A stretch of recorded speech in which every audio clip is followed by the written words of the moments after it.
fantasy. This is also Zavix. I've been posting it a long while. I'm sorry. Okay, so I have a bunch of ideas that I've been kind of tossing around, and you'll be hopefully seeing them come to fruition fairly soon. I always say fairly soon, but again, fairly soon. This here is kind of one of them. This is going to be kind of almost a vlog style video. There'll be a lot of background music. I'm going to try and make it cinematic. Hopefully it'll be more interesting than your typical gameplay video. We're going to start off with this game. So we'll be starting, not starting a game. We're going to be loading a game. So I've been playing this game for about, well, as it says here, 11 hours and 44 minutes. So I think it's a long enough amount of time that I can really say something about this game. Obviously, this isn't a full-fledged review. I haven't finished the game, but I've definitely got some opinions that I want to share.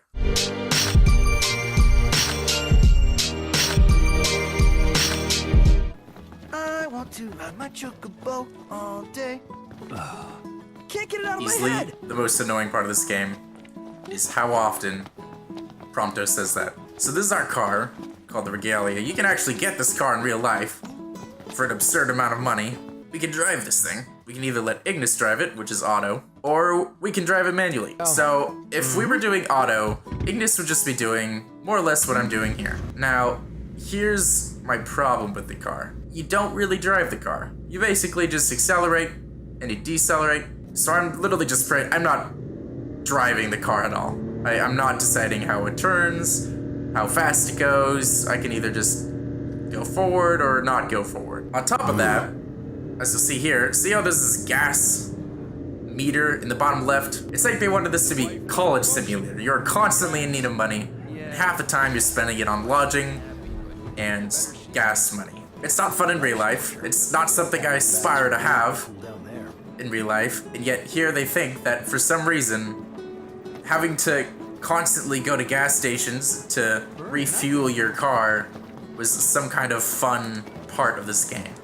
So now let's try and drive the car auto, which is usually how I do it, because for some reason in manual you can't like have a mini map that's showing like where you need to be driving. You have to actually open the map every time you want to see where you're going. So let's do auto. Now, we have two choices. We can either go somewhere via letting Ignis drive, or we can actually just teleport to places, which again costs money. So if I wanted to go complete this mission, I've been here before, so if I press A, see it says I can fast travel, which again costs more money.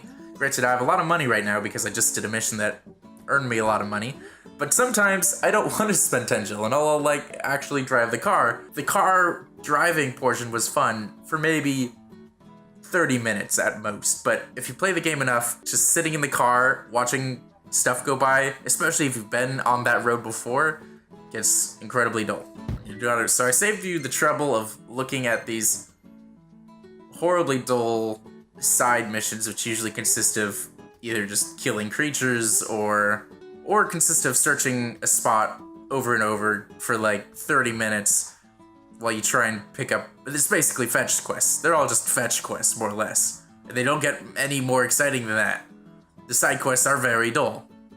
That or you go and take a picture somewhere. Like, there's no sense of urgency to them. They're very boring. There's no emotional investment in them. Really, the only emotional investment I have is in these main missions, which you can't just keep doing because they require pretty, at times, heavy leveling to get to them. So I've been doing a ton of side missions in order to get to this one main mission that really, this is the only one I care about.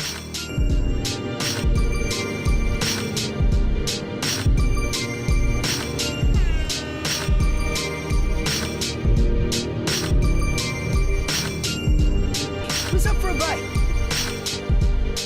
So I guess looking like we're gonna have a bit of an example of how fights go. No kidding.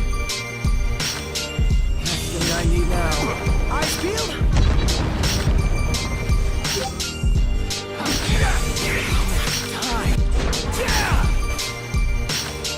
So I'm the same level as these guys. I do basically no damage to them.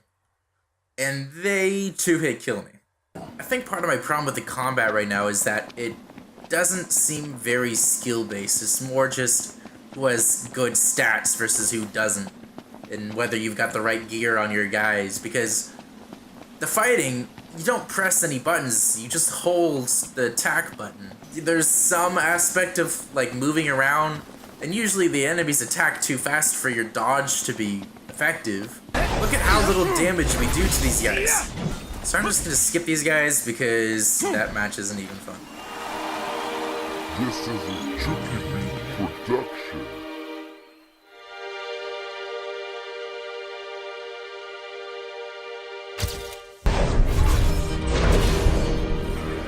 You one-hit him.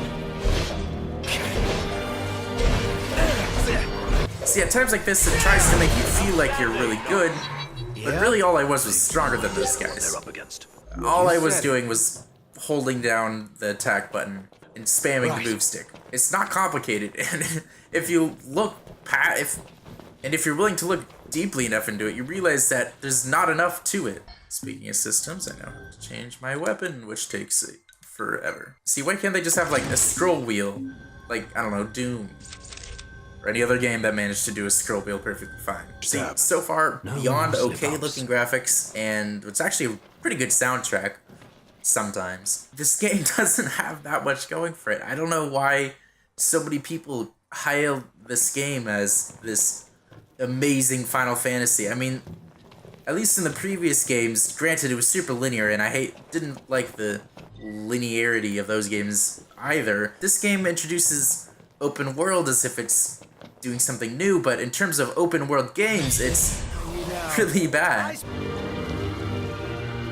I think we all owe him thanks.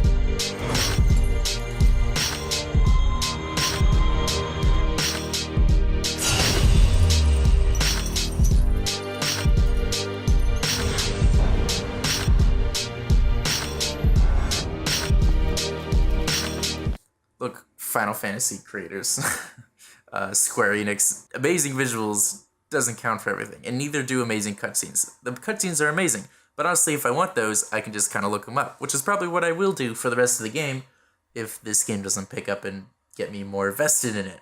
I just want to see that they can get the Final Fantasy game and hit the right notes. I mean, I criticize this game, but I've always liked the Final Fantasy franchise for its story and its aesthetics, its visuals, its willingness to be more fantasy-like. I mean, it's Final Fantasy. It has fantasy aspects that I like, and I just wish it would delve into those without being so linear and boring, or open world-ish with nothing to do.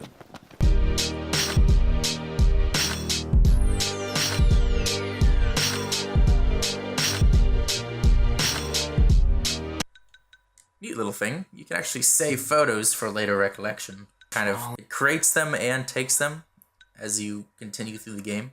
That's kind of neat. What a coincidence.